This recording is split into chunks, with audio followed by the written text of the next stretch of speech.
proof that it was real. And it's like, if I can see people up there doing these crazy, silly things, imagine what else you could do with this. And, it was only, it was probably maybe 10 years after that. So I walked out of that show and I said, I'm going to learn this one day.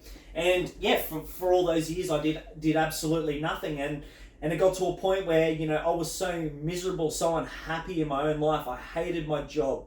I was so miserable. I didn't have a good connection with my family. And, I lost a lot of friends. And, I was so miserable and so unhappy. And I was at a point where it's like, there has to be more to life.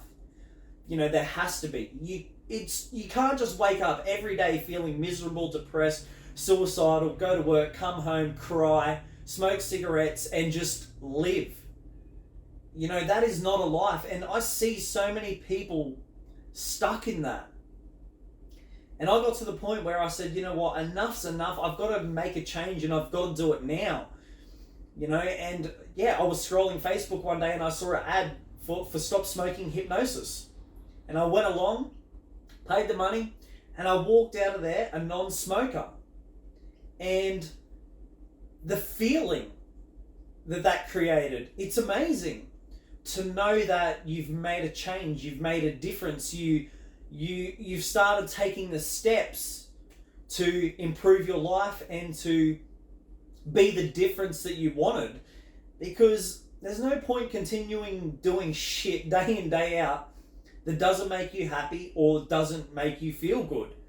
And, when we waste money on smoking, and not to mention the impacts that it's having on your health, we know that every cigarette is doing you damage. You've probably seen the ad a million times, and it really was. My health was suffering. I wasn't eating, I wasn't sleeping, and I was living off cigarettes. I was waking up every day vomiting because I had that many chemicals inside my body that my body was just saying, I can't take this anymore. Stop. And as we know, the smoking was to help with the other underlying issues.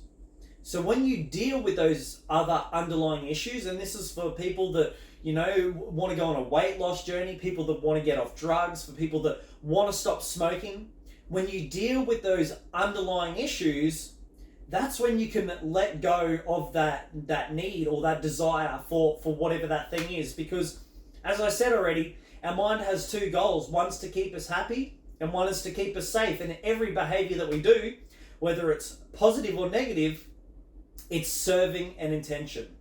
So for me, the smoking was helping me manage my anger, my frustration, my anxiety. Every time I felt anxious, I would reach for that cigarette. And for most of us that experience extreme anxiety, the cigarette doesn't help. So you have another one and another one and another one.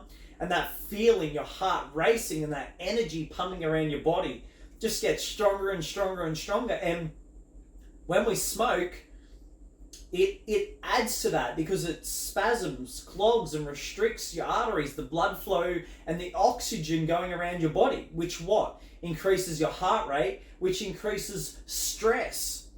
So when people say that a cigarette relaxes them, it's like with anything. Everything is just based on the story that you tell yourself. So if you tell yourself that it's doing this, then it's going to do that, isn't it? Or if you tell yourself this, it's going to do that. Most of us have a belief that the sun is going to set this evening and it's going to wake up again tomorrow morning. And, most of you would put $1 million bet that that's going to happen day in and day out for the rest of your life. Now, what if you took that belief and you added it to things like you can do anything that you want? What if you had a belief that you could do anything you want?